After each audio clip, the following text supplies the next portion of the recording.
Io e o le nganga le nā, o le nei masina, o le Merry Christmas. And a Happy New Year. Ia whapena whaila kona o le aso whareile la tau awa o le aso pi tau te o mai loa o le aso matua relax ai mea uma. Nei se mea koe vevesi.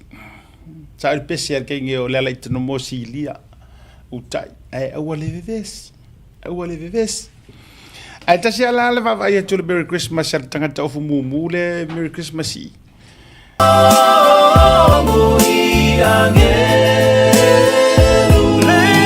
O le Merry Christmas ar tangata foile le matua ta pena iso stemi.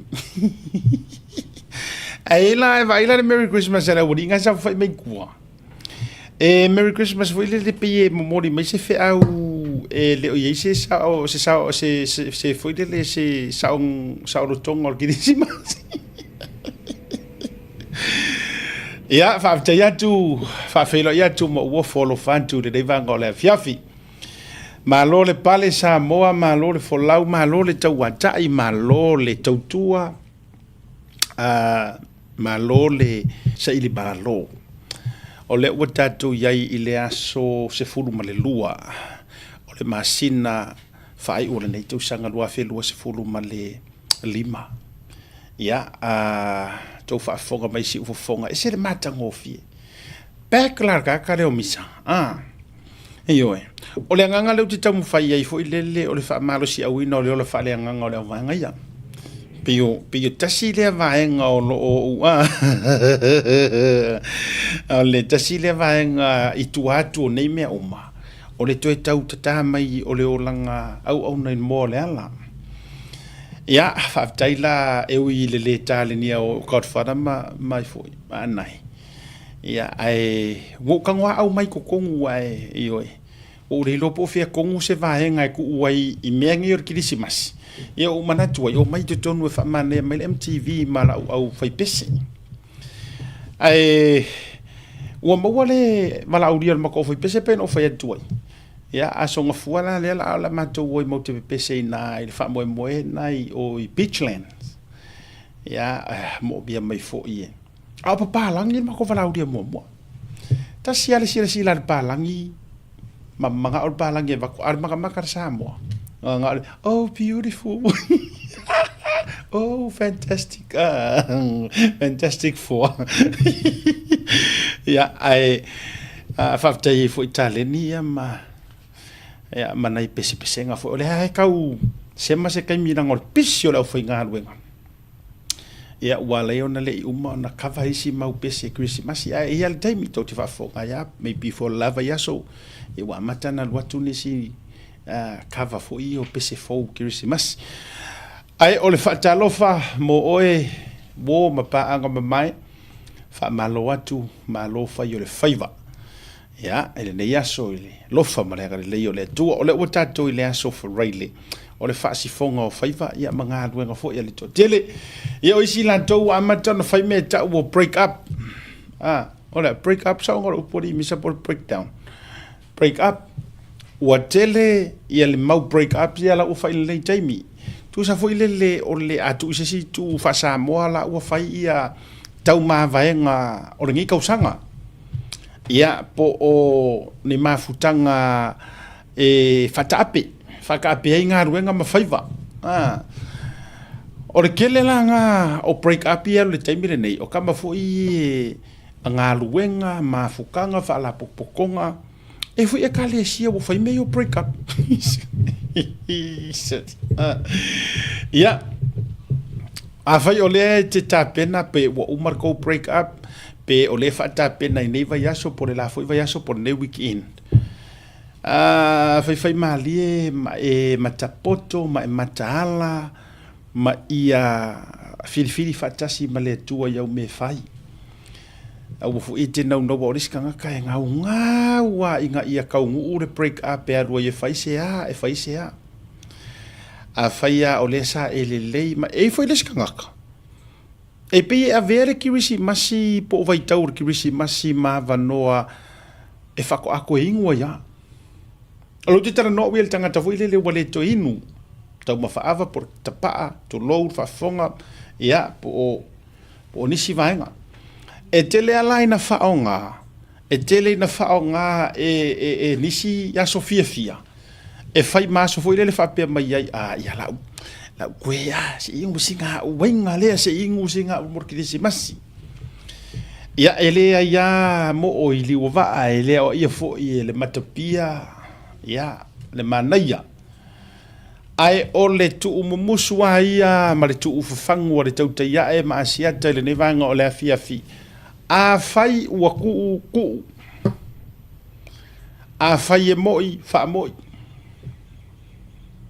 ioi o puia masania a fai a ele ko e fai ua moi wana nga ili stangata o la na routine ia e auria loa Sofia fia e fako a faisinga vaenga nga ai mai le kaimi ako takata foi ngale le fainga nga ele ifa pia abe wa avero o la ile li o le ko unge mea lo binga la tala afa pia yo lista ngata ona molana o la na game plan le lona soifuanga ia fai malu o faiva ai ola utala yo lo uta fai atu bo ele o mana fai au forfolanga i lu mo le tua ma e fa peifo o le ko kango i menga o le ko kango furikua i ai me uma le tu wife so ni mai ia sao se tausanga a faila wa o kai mi ko wa nge e lu i ka winga ai ma fa o so i ngai oi e oi o le tu la la asiata a faia wa uma mo le vanga ka au fiele ko faia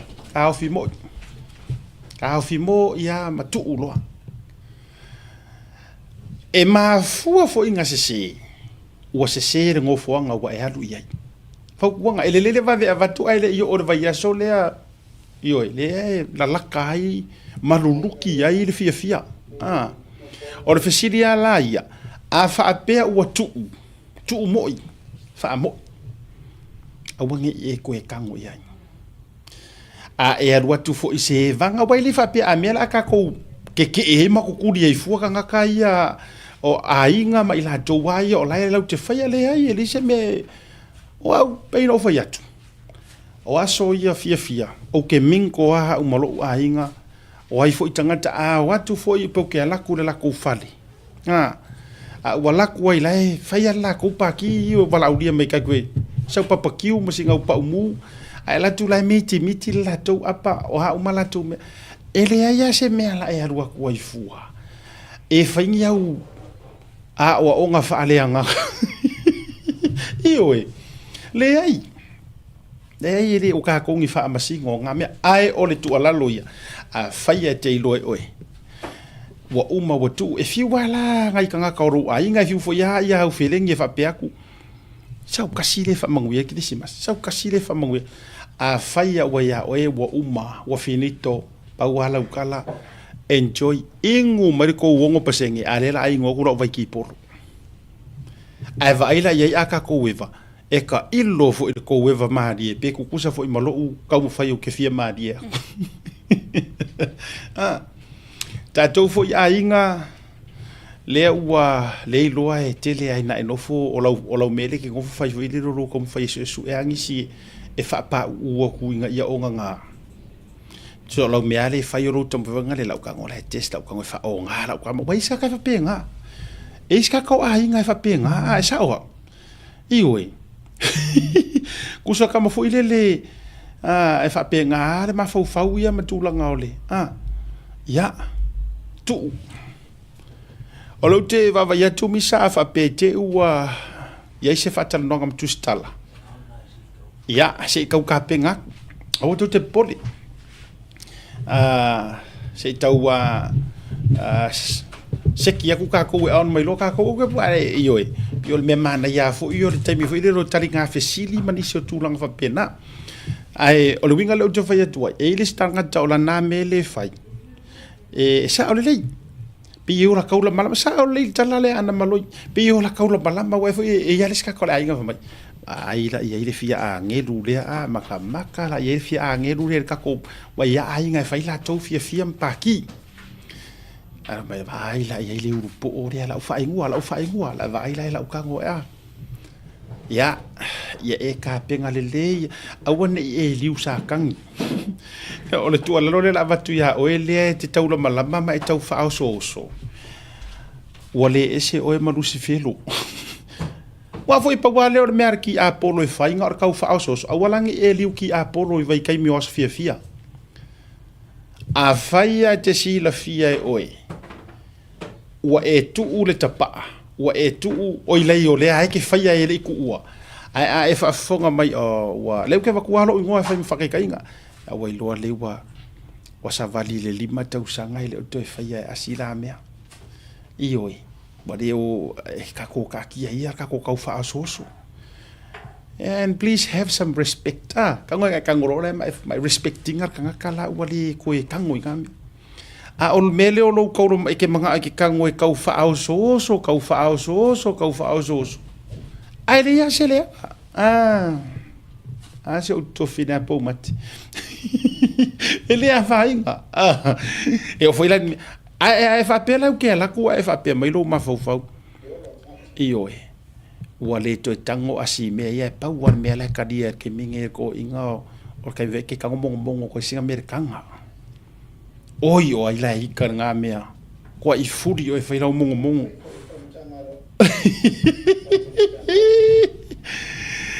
ese ki mai lo misa ka kokolosi ka ko wang ile tatou wa ya mara tu me foi la aka kokolosi ro ka ko wa fa tan no ngale me se le tatou ya no wingo tatou por kala me atoa ya le na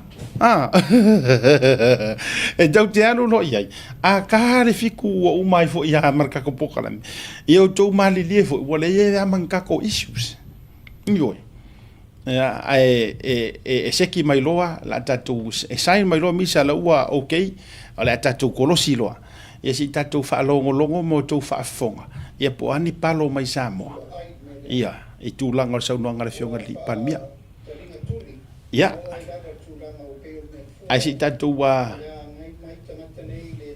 tatou whaavai atu ia pe ono a tatou kolosi le taimi ia o whaafonga mai ia le maru le tunu ia i tūlanga li whaatatanonga ma le whionga li Palemia wa o lauti tatonu o la ua on le taimi le nei ia ai o le mana ia fo ia nei tatou o tatou fisili po ang fisili ko ai poko kele fo ini social media o ia ile nei fo ia taimi ia o le mana ia o langona ia malenga ina ia tatou fo lau fa tasi ma felesi mai lava le sau o le tulanga ile news ia o lo sau no ile fionga ile li Palemia le nei taimi le ala tau fai ia tatou insingia ia se i kongeki ka ko ai to foi mai la utala il mele te fai tu awana i fai o malusi fero tau fa au soso awana e ma fa wa sofia fia o so wa so pa u le wo kango e kau kala e fa nga tu le ngana o so uma wa iris ka kai o ya sofia fia fa mai o wa so pa u kasi fo pa u le e makua pakaku foi le wa ese ya ele a fainga po wa ele se fa penga nga skai esa wa e to te yo e fatasi ma u mele e ele si tangata e oro ya Sofia fia fa ma ya si fai foi singa ukas wa nga me okas lo te tala no atu tu langa yo fala au fa saina o tu langa ile ava malosi ma me uma ia whaatau mamau tātou manamea. Whaatau mamau, kei roe, whaapea au ia soia. O pumongi ale ko whaiak. Whaapea au ia soia, le kaimi fo i o tangu fia nei mea o ava mahalo losi maa. Whaapea ta i taru sa onga leo le o aso fia. Ai kei roe, o le ke le ia nga hands behind my ai kai mission pay. Ia, hands behind my mission pay, hands behind my koko pay. Awai fai ave vesi fai ale o ke la ya o ku leo tate FAAFETAI ita o le ia yongi criminal records o na me wa le yo nga kai ngale aku o leo hands sa o ia se uso ya ile visi tu vasa ngale hands behind na amai lo ka vale leo mai momori sa o fali o kai milange ele ko yengi nga me ave sa o eluka ya ona umalola ia lea ia wa wongo fongo fango ngo kurki nga maka mai kirfale Ya ala ke ma ali mai wa kau dei so parang ke o mele la ave oi. So o winga la le o te fai atu o tou ia tele na fia pa u ia so fa pe nei. O tou ia e ko ke nganga le mele au ngi ko nganga se si nga mea. Fa mai o me fia fia si kau fai kasi si nga u. O nganga ngi ko ai kasi asi nga soro muri. Ua e fia soro muri sao ka fa sanga sao nga ro sao ma Asiata se fa soro muri mai ya io ka fara se fa pa u kasi mai ya io no ke kala ai wana e ma fa pe mai o le o fa nga so fia okay o le si vai tangata o me la fa so le vanga le e ready pe ko ready mai lo misaka ko korosi lo se kau langa o lea e le ita pena tātou. E tau te kolosi i se tātou press conference i le aso le nei. E le ready e fo i lele. Ia le la se kau se tau tā pena atu ia le tātou kolosi. Ai e wha umara lau tala o tau tā pena mai le tātou. O le si tangata. E wha moe e le wha mahongi ai. Ya wanga mea. Lusu fai tu lai tiro surveillance. So se va e sau tu tono o ngā sami e Samoa. Tau nel whatananga whare tu la whono. Le eva noa tātou na whanua pe eini me tupu ai tu lai meini me whakana. Ma o le pui ingana na e ta tau o na whaia le empowerment. Ma e tau na whai tu langa le whaamalu sia le o nanga. I re tau na tātou no whaai. I le tūlanga sili o na tuutala loa i pēr whaafita uli e musa e sai. E lava upu masani e leise si lungo le tūla whono. E atu whaulo, wa e lule langona lea ia e tawhiri sao noa. E me se lava le tawhiri sao noa i me soli e le tūla whono. Ma wha mataua le tūlanga o le tunu. A le maule na mai e tia wana nei. E le ai se fale o lo mauai le aisa ma le maluana. E le mauai manifana matautia. Loaded, fully loaded. No to si sila le ina, te le lapata inga tauntu la ele fisa le taimi nei, de le titi. No winga o le lamatia, ma le tūlanga o leu tātou o iai, e le taun tātou whata malai. A whaisa le whaisa ngā luenga, e le si sfuru rua sūtau sanga teruai, taun tātou a mata le taimi nei puingo le tunu. E le taun tū tala lofa pea. Mai mana tuai e whao ngā por kalamel nei, e batu e pēr le leo tātou malo, ma le wawai at fo i mauto umma ia tō te sira mai le tā upure nei, leo a watu le lapata inga. Awa, nei to e whaia me ia, i o tō usta ia le tū la whono me umma leo a watu. Ma le tūlanga i o tō mautinoa, e le to e tau mua alo le whainga malo, i le tinei o me nei, e le manuia ma le anga i Samoa mo le rumanai. Ma tauna watu sa o le upu na ia i lato uma o lo o whaia winga wha sori tu la whono. E alai whalau wha saina e maisia le whalau le sau mai whafo. Ia o le wha mtalanga na o mta upu uma na sa tala noa ni vai aso. Ia ma le wha moe a whatuia la ia i tātou autu stala. I nisi o tātou Siria wal tātou por kalami le so.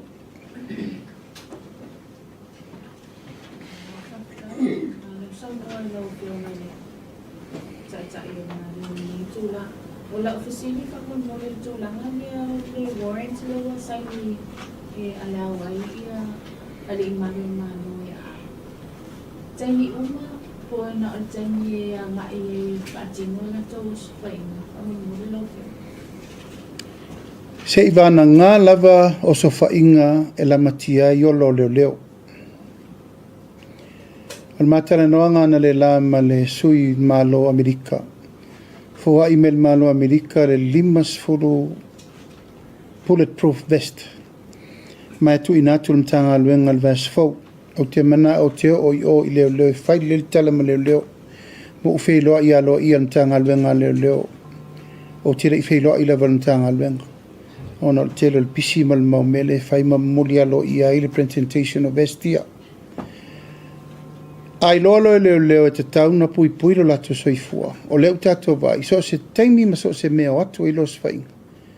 E ia o penga mtau tia laua sau whai me mitangata nei. O lona winga. O le sao niuni i whale velate. Le vautou vai. O le te whewhe tangata me le Facebook. O whaali mai o lato fōlinga. O whaali mai upenga o laia lato. Ele te tau. E tau tu lai lea. A se vana ngā se mea o sirifia lato. Mo le puipuinga o lato soifua. Ea o lea ua tawai ona avea upenga mo le puipuinga o leo leo. O Selenia, FAAFETAI mo lang ano. O Selenia na taua le la joy fa'afo i itua. Le na tofa i le talo le tupe po sa o la fa'alomo. Ta i rusela wafe ma le to rusela wafe. E joy fa'ia ia i le e joy tanga ia i le malo. I whana e whamani no tōna malo whionga whamon mole po a charity organizations ia mo joy le la joy fa'afo i tua la to tupe ina. O le lusela wafe ma le sela wafe. O tupe na whaanganga i lalo le talo le tupe. E ave so soani ia i latou o iai whaalapitonga whapea. I le mai tau al kapeneta e le o pāleni le fua na mai. O na iai si whaalapitonga. Whatuata i lua tau sanga tanu na tatala. E is whaalapitonga whatuata i whātau sanga o tatala. E is whaalapitonga o tai whāsfu tau sanga o tatala. E is whaalapitonga tai sfu tau sanga o tatala. O le fua la mele vai. Tilo i whaalapitonga ua lewa na tautua le tunu. Ma fua mai ngā luenga le la tau te whaia. O le mele umai tau. Ua pei fo le ua whai isi sosa i te fo. Ono tupe ia. So to be fair. Tau na matua i tilo le nta ngā luenga o tinamta mai ta i po aitanga tanei. O la se la tō ngā luenga le uwhai. O ani fua, o ani objectives. O ani mea umai lo mai e mo i me e te tauna. Ai le vai al kapeneta ua fua walanu whaatasi ia isi whaalapo patonga e ka le sia o ngā tātuspa ia ma mewa pena. E le o tutusa le o tusa le fuatanga tu whanga. O isi whaalapo patonga ona e teito o tasi a inga e ona whaalapo patonga. O isi whaalapo patonga e afe mo ntupu tanga tāwai. O isi whaalapo patonga le tusa lau mo ntupu. Ai lenga tutusa mo le fuatanga le na mai. To be fair, e tauna wa ai ia tūlanga o fuatanga. Po wheanga i lātou e te lele a whianga o se tupe ave. Ma le a whianga o lātou e laititi, ia ma lātou fau. E fua le tupe ave i le fau o le whalapopotonga. Ma ia se i fua mai ma wa ai po ātau no unga lelei. Ai le anga le amatenei e tapuni tausanga fau. E fua fa penalty tilo a fa peo lewa allocate le tato topse la wafel tausanga. Tauna vai le a fa pena avel tu pel tausanga lentene. A mai li poti po amen whangai. Wa ai audit account wa ai me umana e fua na irfa awa wina o le sosoani. Ai peo le meri rifa ir sosoani. O la tau ne imana o ngā siri na nonga tu mag. A la sau isi faso e le o mai la tau. Na tu si mai o lau leta uarsua fo le si au nanga te lea i le tunu ua level an tautua. A lei whaafi tauri o lato tongi me vapena. Ai le o saua i lungo le fuatanga lea. O te leilo la, po o lava le whaalau i loa an tanga luenga. Pele o lata. E lau to e tuu le minsta. Na usire le minsta pe sa awai e le temi ni whaile tufa. E leilo fo il minsta. E lau manatuai. To be fair, ma iasao, ma pāleni. To e tu i tua ele o whaapea, to e tu i tua ele whaonga tupe. To e mai le lisi a ia mai sao le vai vaenga tāle whiangai. FAAFETAI, tuli loa tu le vaenga leana e sauno ai i le whese ta inga a tangia le whainga pe o le nea leana tupu o toi whātu ese ai le press secretariat le malo, po le official whaila o press le malo.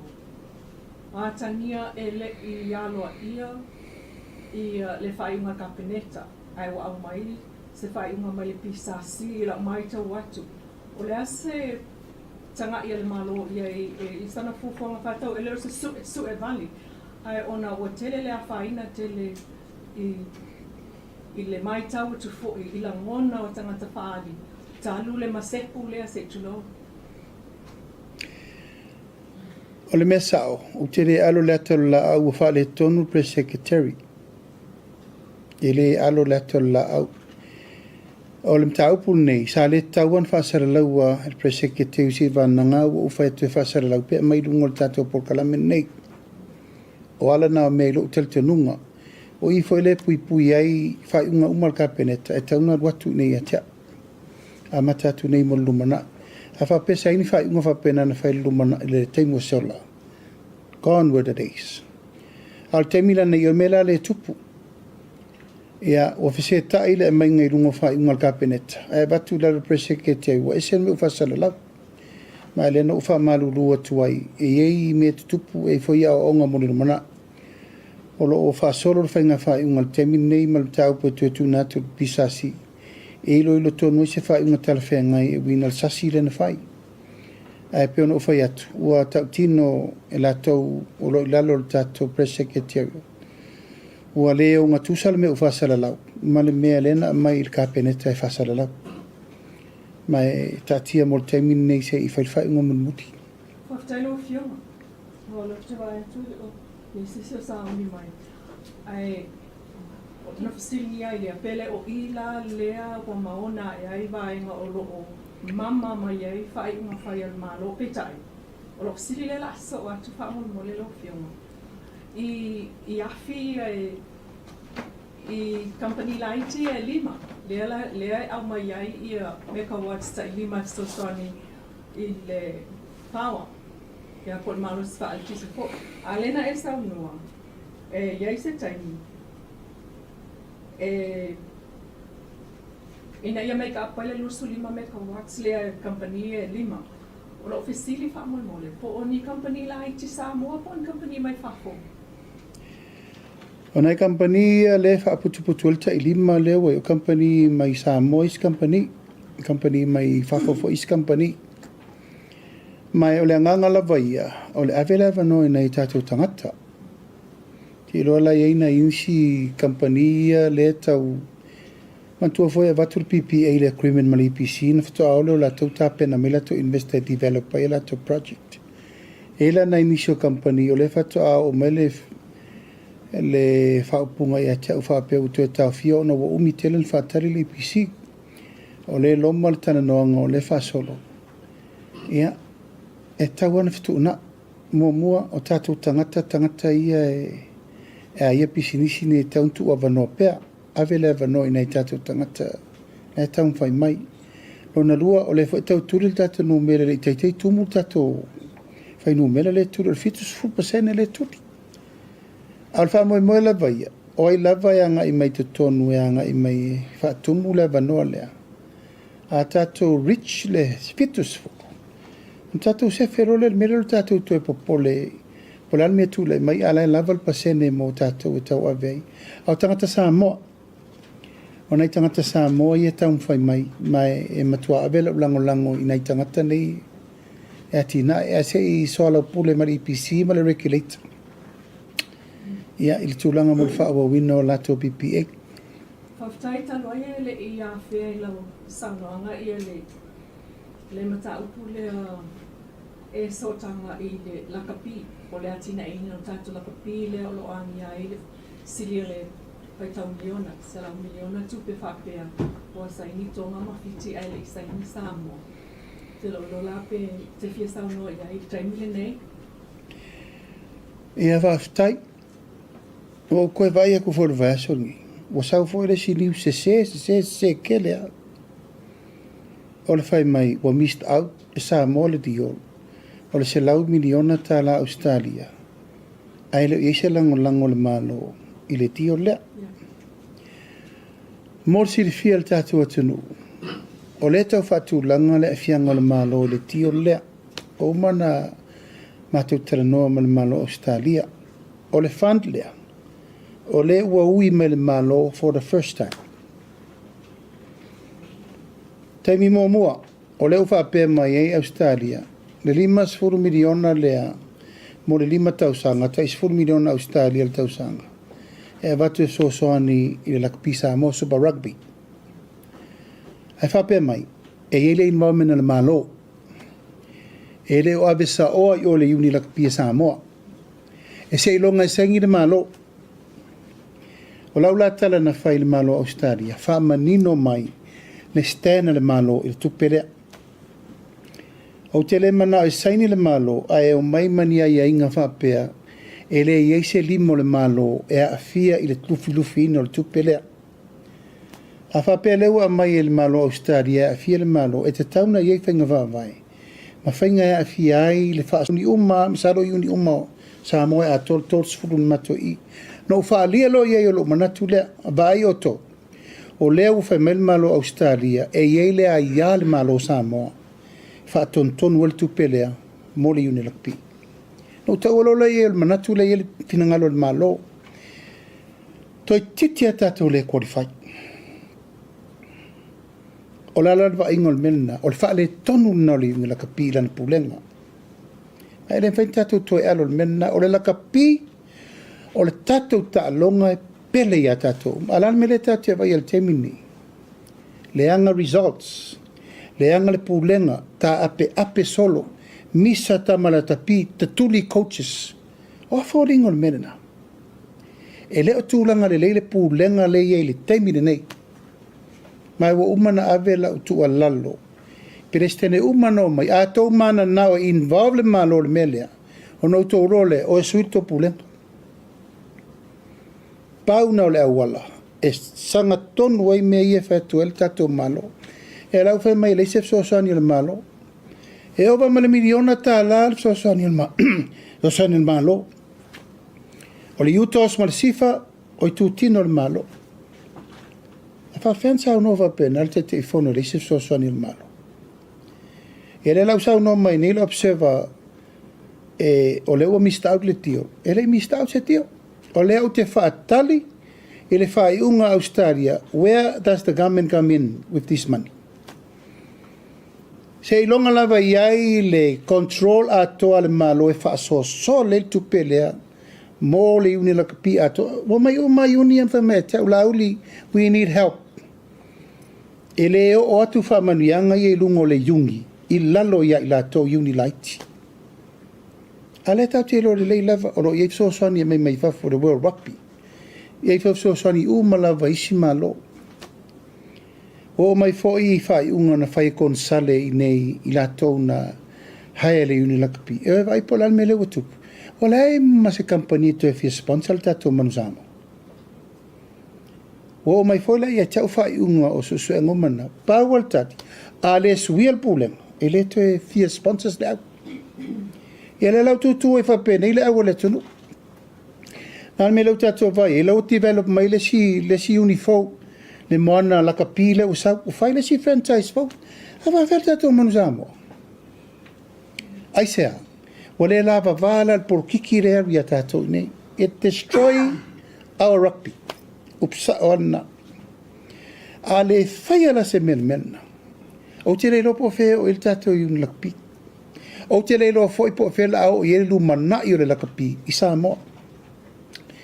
E la e fa sa o le mea fo le auto se le observa. Na vili mai le message mai le ai kom sin Australia e fa manu ruma e tia. La udi e se i sini le message le wa mai. O le fa atali atu Samoa e saini fa mo mo in condition e ia inga. E iei le lima o le malo, lau umana whai le Minister of Sports. La iei le Cessnock. La toi wha mau po poa umatulanga. E ilo il wha soa no le tupere, it's a huge man. E le vale foi Australia le whape mai 5 miliona, le 5,000. E tu whau whape lang la lau te ilo. O le wha le tonu po lenga lakpi. Le lau ui mai ne le malo. A le saini le malo endorse. E le se tupe. So simple as that. E lau umano u whautua i perestene uma matangata uma ia i le tūlanga lea.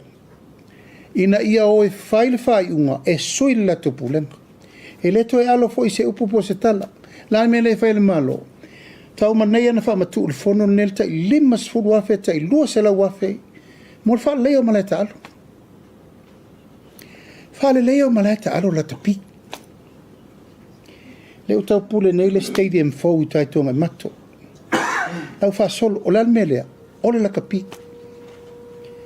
Ala fa fela ntato wata pena le fale, au le ano fale mo takua okia.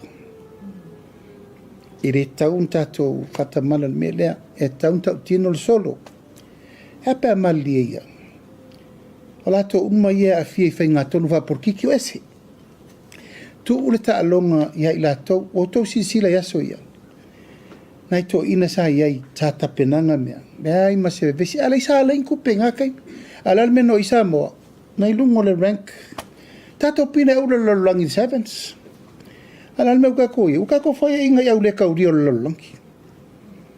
Eo I tu lango le musua. E ala no maita mata alo. O le fatu mo le tulu. They pay their own fares. Na uto fa alongo I tala coaches sa e. They come with their heart to support their nation. Ia malama whauwhaunga lava. If you offer lofula no moana mo le mansama. E se se le observer, again. E se se o te le I whapewa misi le tūlanga le tupe. La e whaatali mai le ofisa o stari le taimi taunu usaini ai. Ona leo te whaatali conditions ia. O la le afianga le malo. Langa mai tupe e vasa o yo e wha le tonu. O le malo le nendos. E taun wha mamlama. Whaftai tele lo fionga tāua, tele le tū leo e sauno I aima whamalama. O taitono le isi leo mata upu o ro fia wha. O fonga mai le tele o tātu tunu. No sa wa iwa eston wai. Le la plawo makua I ma whana tā alonga le liki I teiko fiku o I le motele whai tua tule I le tua tane. Ia no whalongoro le tala leo le tupe. FAAFETAI o leo maua tupe ia o le la o maua lea whaamalam la manga tili o le paitau miliona lea. O le seo siri la so o trailer o fianga whaamolmole. E le ia whea po I tato whaatanuanga e tau siam whaio o e mawhaio na tali mai. E mawhai ana whaatali pia whaapea le I o Iese suenga. O na lea sa whaapea au mai mua tato whisili. Ia ai le pasia fo le tuna o le e lon te jeuma. Ai o lo pisili le fia tu watu. I le lima tau sanga talwai po lua fe vo se fulu. Le na ave ai le tupe silia le e lata le miliona. E ave fa wai le awala fo le ratu I loto samasoni sa o lo ngai o maua ia pato ia.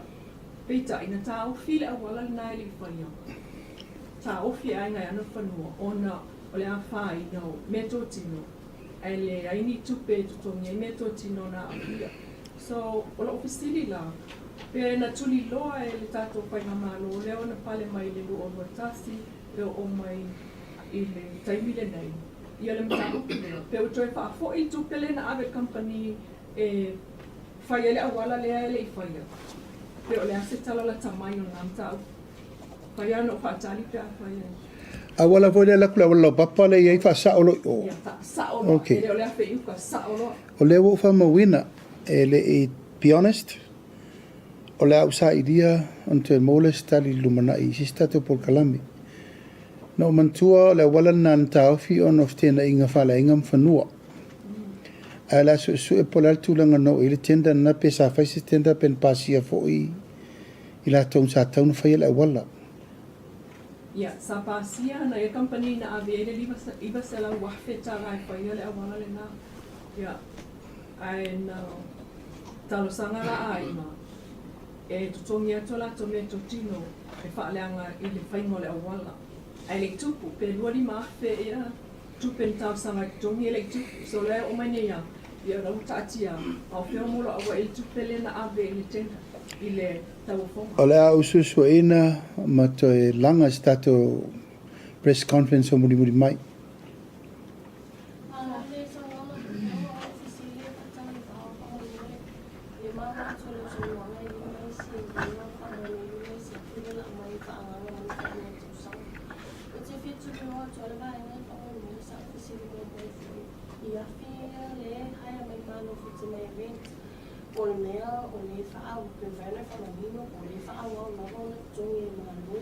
ia mai se pe fia foi se pe fia da fai se tu pela malo ni ala tu fa ani wa le ma foi wa fia mai foi ni tu mo se tai ni tu ma pe mai sa O fia ta te alu temini is all temporary.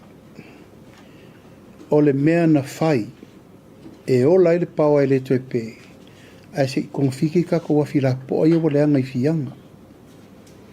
So la uta umai le ofiso te lele a monga la amo le IPC temini tato a filisi umane e lua se lau varsu wafe ina masina. Le la tato o ono tua le temini nei tau le aso luful fitu luful val. A fa popola I malesi 5 lewa mai ia te ro le si tau fasili na. But that is how much cost o le tau afe le IPC temini. Tau talu fa fitau pe ana tala no atu a fia na tupu. E ta tau lava na fai isu suenga. E le lai titi the cost level handle le malo taru fata mala. Somebody has to take responsibility. Wala alma fu anga wala ina le anga fia. Ma e le tauntu au no ina mea e le tau. Wa te le nei tupe. Ta calculate for la o tau. Tata wa.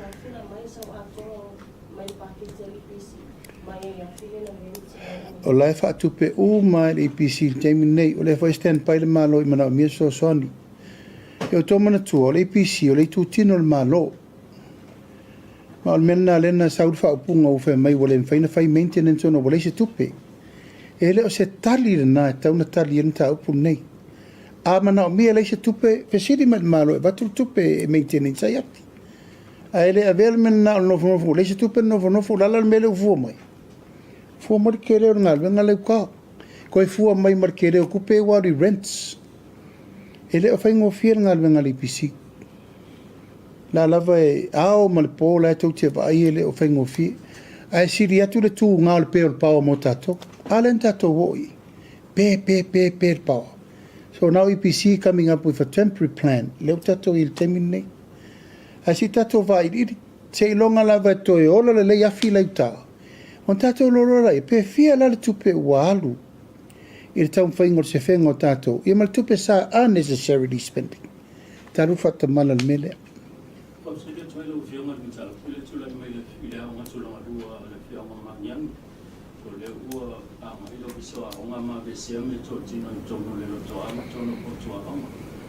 Ona tu whaupi o le ua te le whawhita au di a ka sina tō nasa sila sila lau whionga ma le malo I tulanga le wapi o le na. Walaki nei o leo tu ua onga ai te o lela na fia ia vai mo le papa ia le mai anu fa na ula. No mai nei le ralfanga o mangiangi mato filo. Whaari mela to ngau le mali al tūlanga lea. Ono le whese se inga ma pule onga. Ea o loo tel tununga. O le pule ina o le lotoa ma whale a onga. O le wai ao I tu malo.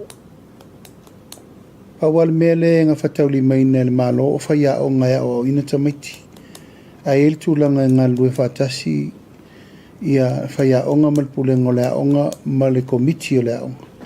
O le mele umo moli mai e le nu umali tu malo e le o lea. Ma lau umana o whaasota ia le minista ma watu ia I ma le tūlanga e mate whilo ingi le song fua. E o mai le minista le pula onga le whaururunga le mtanga le. E mai sort out le whawhitau li ma le whionga e le matango fie. I le vaai o le wheesea I whapeo pulenga e lau mōr tala o lau ese kesi. O la lau ese la kesi a whawhenga whaile me mor kausanga fo. Ia, o tatia mo le song fua le umatou tausanga I le whionga le minista wa onga ma le anga o le usur sao mai I le ia le alalafanga ma whapea mai ua whai alpu le malosi alpu le aonga I meto tino le aonga e se polo keti na whai lai whapea wa bese ia mea sa le tauna bese o me tauna I lalo le wa inga li tu malo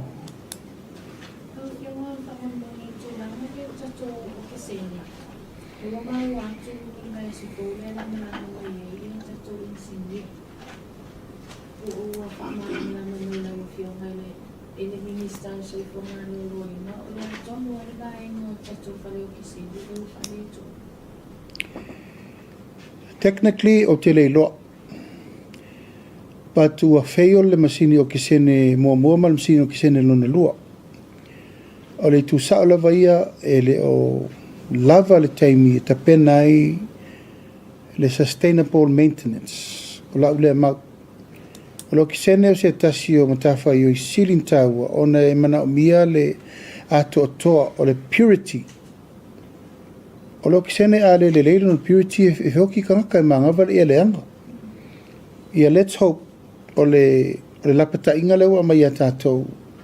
Ia toi siaki o mai tūlanga uma ia piua le leile o kisene o le.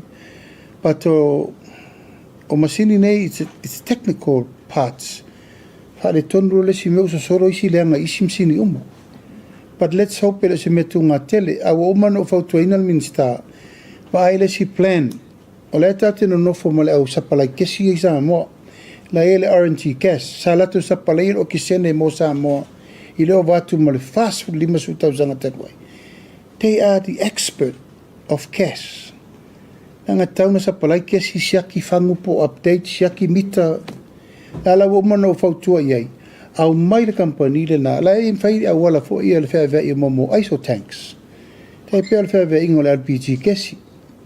A watu tā isi mea stand by a watu e ngā melne o e whapea e awhi whangu e whaina utu i le iso tank e kasi. Ia o mea umalawa e taunti tilo ntanga luenga. A pēr no whai atu e le lai titis whawhita ta e renga o ke sengela e whale tonu. Te le mea lai tau fix. Leo whionga e luana e ofisini whamumole la. O ofisini mua mua le whala a whasaina. Le wei sa ua ko iwa whaaido tūna ngā o e tato o tūna o na whala a whasaina. Ia mau whaopena ina ko i tato i ule.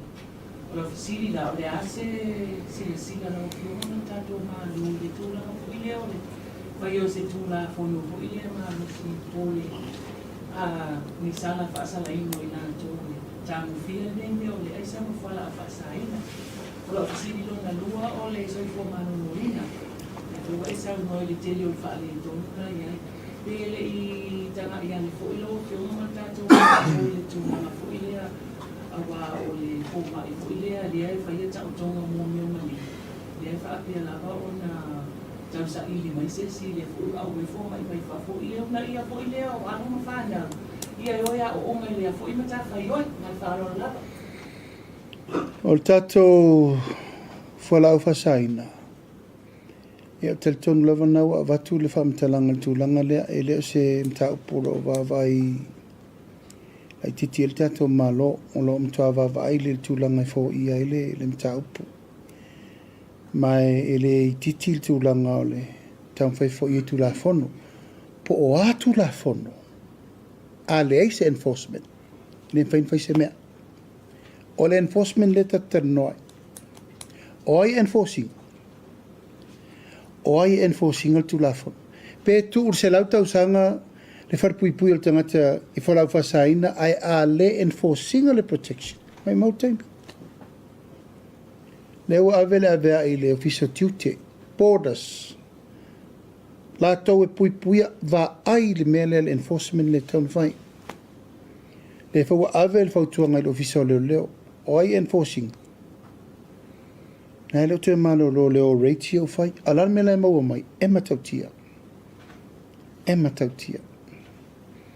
Mo moe whaatasi mātua mwhanau ma mea ia. E matautia. Peo le mea noa. Tātou rorola i ele matautia o le mea leo tātou oi. Awai. E le no nofo pe o tō mātou whanau. E o tō whanau ia onga. Affiliation mais tangata ma mea. You cannot see your children every day. O lo ule nā popo le ngā whamatua. O atu ia onga affiliate. Le whai mau mai o whai ia onga i tangata. Tangata whainga renga le lei. Tangata le tātou te whapea iai ma whau. Anan me le woi. Ole popo le ngā tele na. E wai le lewana vese atu i tangata sa te iulu isi whalaputonga le malo. Tato bailo le wa se le trend for le mele sai. A ta ur mele for la fa sai na ya so ia pe na tuno lava e ta wai lava na tangata tua. Ia malo fai fato anga wa te mini wa white collar le me. So ele taulan tato ti pola foi la enforcement la fai. La foi la val tu la fono la fai. O le meta o tato wa le ir sfuru ele la le forsfuta usa.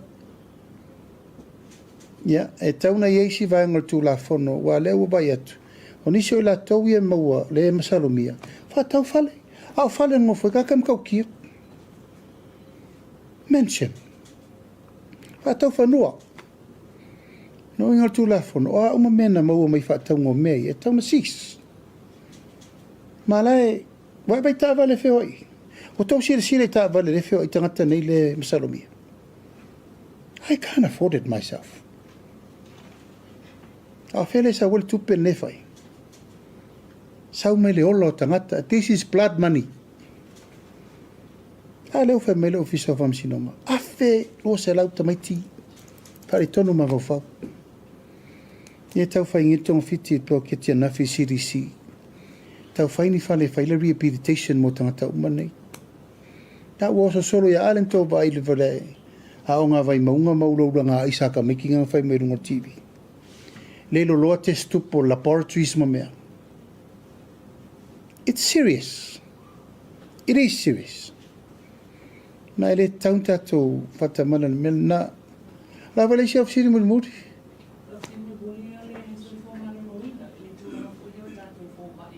Ia ol pathologist ole e tauna yenta to tamaiti e te tauna o inal tulanga lea. Mai fua lava le mana o le tamatiti ale ever course lea. But let's hope ele to mau e mawanta to for mai fa pito mo le faingo tong fitinga. Ai olo ye ya le vano e mai ma lor tanga mai fiti le fa so so nei tato fa fita uli nei tato tanga te mari liu me fa fo sei. E ma ominta o fiola to tino.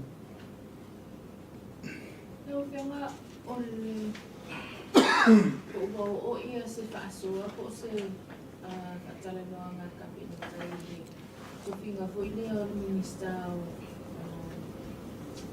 e meno I whamuru le sa se e ngai e la pio ngai a gate. Ia ele whaingo fie le mata upu nei a o te itai o le malo ma e sa manatu se I au lia le fontanga le pāne menen ta pena re lau min tau te langa wha minista e wingan ta upu lea. A pena fo inisi o ta upu ta wha msinongo lea fie le sui pāne mia. Ia manisi fo whai ungo lewa mai. Au la vaia ia o te langona lo o nganga alofa I le ua wha muri aulon tofi.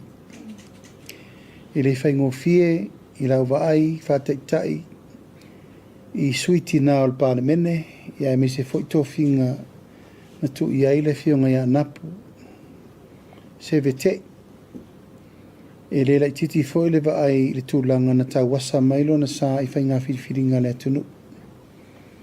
Mai le tūla whono whainga palo tau o manatu. O laua I lungma nei o le pāne mene le tūla whono nei mona teu teunga.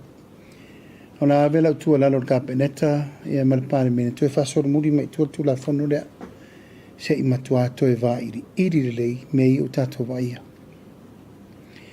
Ele faingo fiel tu langa o lo fili mai lo tu mano. Fa tauto o el pare mene tu fa tauto e fa minista. Ai to e vese o ono ni fa fonga le anga nisi. Tato lo umal mele na sa wal fa ungalen sa wale Ua le ai lava fitu una ili tato wa fatafata fa Samoa. Ia malitu lango suiti na, po tu lango umafa pena. Po a foi tau lumanga o whaamsinonga ma me umai fai. Ia lava no le foi tau soa lau pule atu isi whaamsinonga. Ona lo talitong, o se ele wa ole malo ma me umafa pena. Ele wha apeo se tau mio se sa ilingo le tula fono. O lala le iungo le ro sa ili tula fono. Ele na teina la vea na la vea I fo I malena la evertang. E la whaia kua ele mama e whaia. Mena, a e harulo e lote mei, ana e mauti noa lea. E mamau lima, e le la alune e ulo tu poto i le mata o le wafia. Ai le mawhauwhaula o le fo ina whai e ia le mta upu. Ia, o wha moe la vaia, e le whaingo fia o na o le ua whai se tasi o pau al kapeneta. Ia, mai e le mwhai fo ina tu ua leanga o le wha loalu na aveli tu malo. Ia, o te le ropo o whea o ngata ai le sa iri malo o le tu malo tu langa lea. Wa sa ilo wanga mawalunga o mea mta upu whapea o lo loto.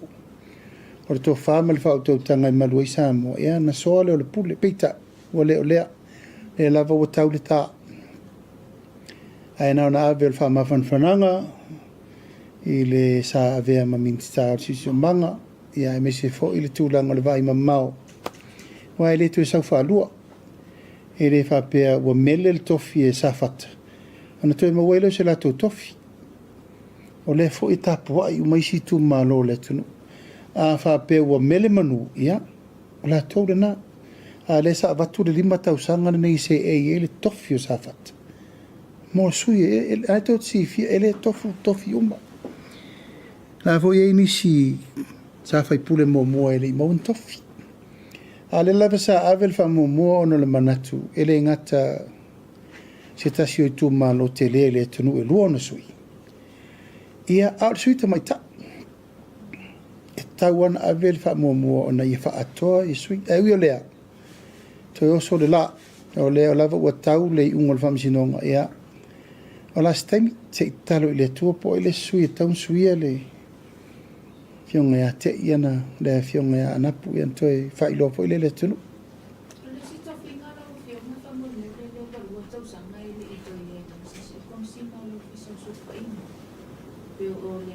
Sila una dia sa famavai foi desa se e mai foi as acting ile tayo le fai palo e apo se tasila unta opole na o sisi na ia o lo tapena le ano fale o tausang fo o lo tele tofinga fo o le loma mai fa la lo uma ile tausang fo ele ngata i tofinga na tsau no mai ia o tofinga o sui o le malo ia tunu mamao am pasam konsula uma o representative o le malo ia tunu mamao ia atoa fo i manisi o whaururunga mtanga luenga e fia i malkom sino leo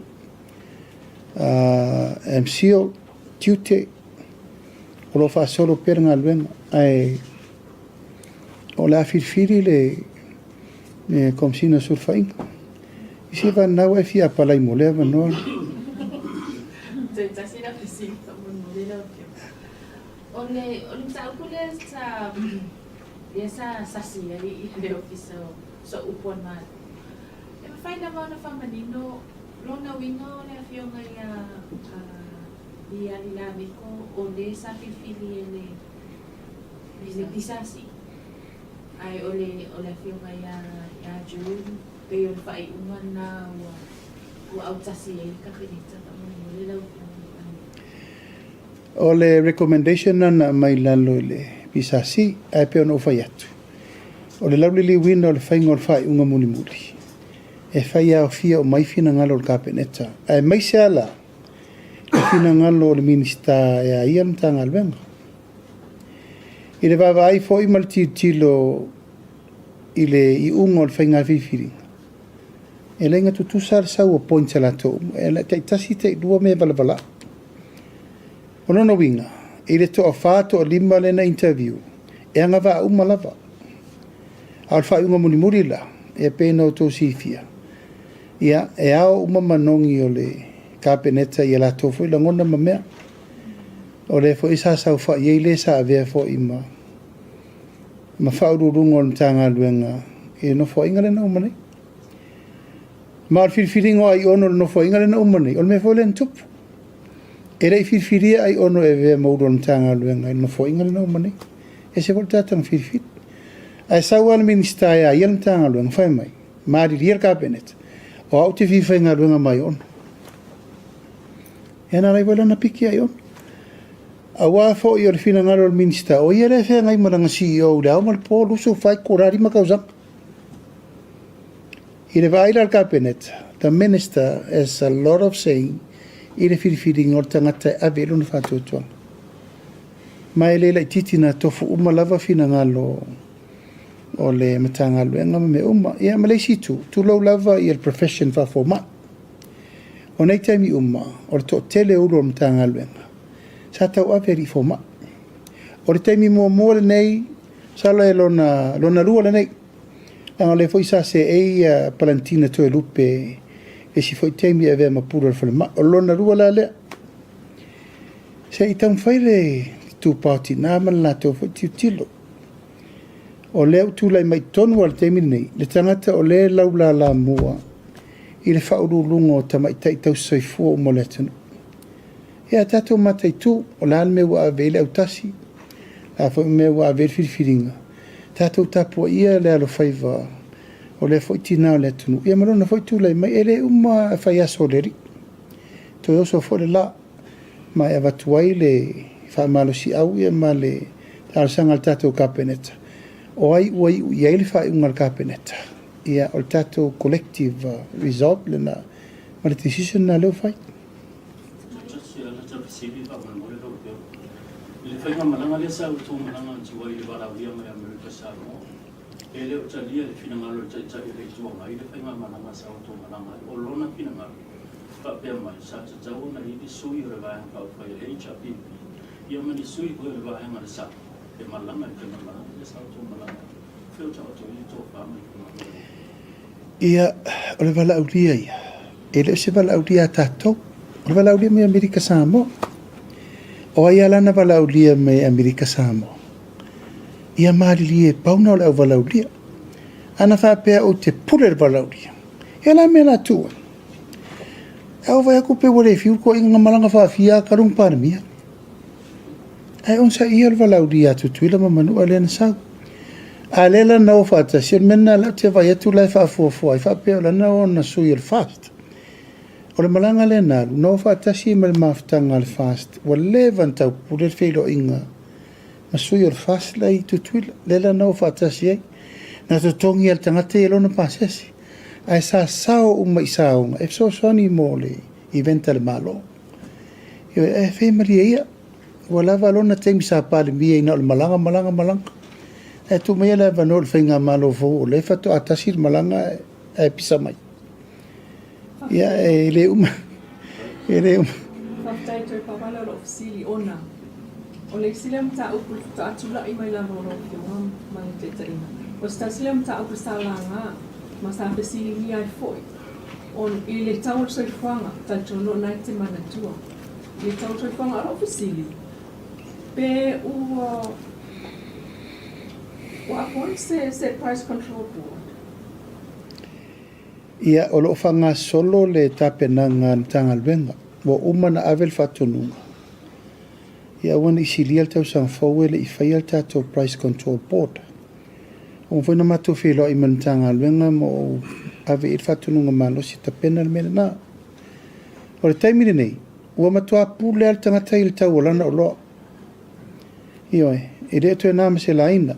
Aisea, no for whainga malo na umatu i tu atu. Ma ta ofi le price control board. A tato wo le formula lea o le demand and supply. E le o toi ao ngā mena le taimine nei. Ua pū le al tangata i le tau ona loa. Tato toi whafo i e control le malo. Aisea, so se o loa sau le tunu. E maua umai tai le tiute ma le tau whaasi le tau na tuurunga le whai o loa. Maua lan profiti. O lan me le taimine nei, ia watu tala loa lava, me no lua o le tato public health. Po a o loa e le te tau o na talia i lunga o fata o loa. E tau na whai, i le whaisako o mai vui ko wha mai kere o loa expire, kere o loa i le whakangare ngo wha, o e ka pue mai aka, ia leo ke whakare re agi aka. Ai o e ta pue le mai ata, o ai whara loa so tu la fono, o ai la tauni, la tau te whaia, le si i tai o loa. Al mena le te pune.